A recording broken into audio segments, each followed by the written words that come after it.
Hi everyone, this is Pooja Poddar and आज का हमारा जो इम्पोर्टेंट क्वेश्चन है वो है हड़प्पा सभ्यता के पतन के प्रमुख कारणों का वर्णन करें। ये क्वेश्चन लिया गया है बिहार बोर्ड क्लास 12 के हिस्ट्री के फर्स्ट चैप्टर ईंटें, मनके तथा अस्थियाँ, इससे लिया गया है। मेरी पूरी कोशिश रहेगी कि आज इस वीडियो में ही मैं आपको इस क्वेश्चन को पूरी तरह से समझा दूँ ताकि दोबारा आपको इसमें कोई भी दिक्कत ना आए। दोस्तों, हड़प्पा सभ्यता के पतन के कारणों के बारे में बोला गया है। दोस्तों, पतन का मतलब होता है अंत होना या विनाश हो जाना या फिर ख़त्म हो जाना। तो यही बोला गया है कि ऐसी कौन सी चीज़ें हुई थी जिससे हड़प्पा सभ्यता का अंत हो गया या विनाश हो गया या वो सभ्यता ख़त्म हो गई। तो चलिए हम देखते हैं इस क्वेश्चन को।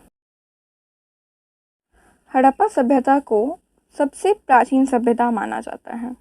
इसे सिंधु घाटी सभ्यता के नाम से भी जाना जाता है। हड़प्पा सभ्यता के पतन के कई कारण दिए गए हैं। इस तथ्य पर अनेक विद्वानों ने अलग अलग मत दिए हैं, जो कि इस प्रकार हैं, जो कि हम आगे देखेंगे। लेकिन उससे पहले मैं आप लोगों को बता दूं कि हड़प्पा सभ्यता के पतन के प्रमुख दो कारण थे। पहला प्राकृतिक आपदा और दूसरा बाहरी आक्रमण। हड़प्पा सभ्यता के पतन का सबसे प्रमुख कारण था प्राकृतिक आपदा। प्राकृतिक आपदा में आते हैं बाढ़ का आना, नदियों का मार्ग बदलना, भूकंप, महामारी और जलवायु परिवर्तन। ये 4-5 कारण थे जिनकी वजह से इस सभ्यता का अंत हुआ। उसी तरह दूसरा प्रमुख कारण जो था वो था बाह्य या बाहरी आक्रमण। आक्रमणों में सबसे महत्वपूर्ण था आर्यों का आक्रमण। माना जाता है कि आर्यों के आक्रमण के कारण ही हड़प्पा सभ्यता का अंत हुआ।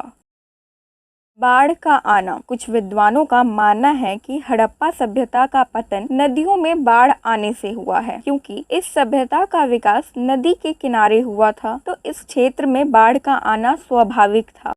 नेक्स्ट, नदियों का मार्ग बदलना। वहीं दूसरी तरफ कुछ इतिहासकारों ने यह माना कि नदियों के मार्ग बदलने से इस सभ्यता का पतन हुआ होगा, क्योंकि खुदाई के बाद यह स्पष्ट होता है कि जिस जगह सभ्यता बसी हुई थी नदियां उससे काफी दूर थीं। जाहिर सी बात है कि नदियों ने अपना रुख मोड़ा होगा, जिस कारण इस सभ्यता का अंत हुआ होगा। नदियों का अपना मार्ग बदलना इस सभ्यता का अंत सिद्ध हुआ। भूकंप। डेल्स तथा राइक्स का यह मत है कि संभवतः किसी शक्तिशाली भूकंप द्वारा इस सभ्यता का अंत हो गया होगा। जलवायु परिवर्तन।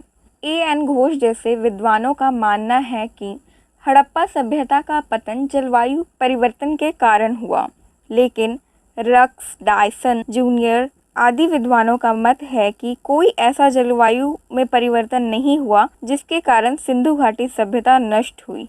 नेक्स्ट पॉइंट है महामारी। KVR कैनेडी के अनुसार महामारी के कारण इस सभ्यता का विनाश हुआ।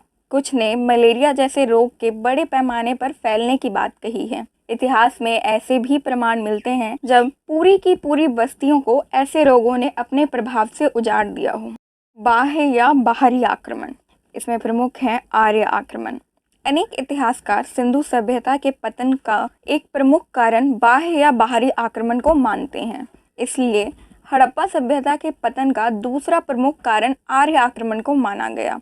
अनेक संस्कृतियों का वैदेशिक आक्रमणों के कारण पतन हुआ है। टॉयनबी का विचार है कि जब किसी भी सभ्यता में संपन्नता आती है तो लोग आलसी और विलासी हो जाते हैं, अतः शत्रुओं को उन पर आक्रमण करने का अवसर मिल जाता है।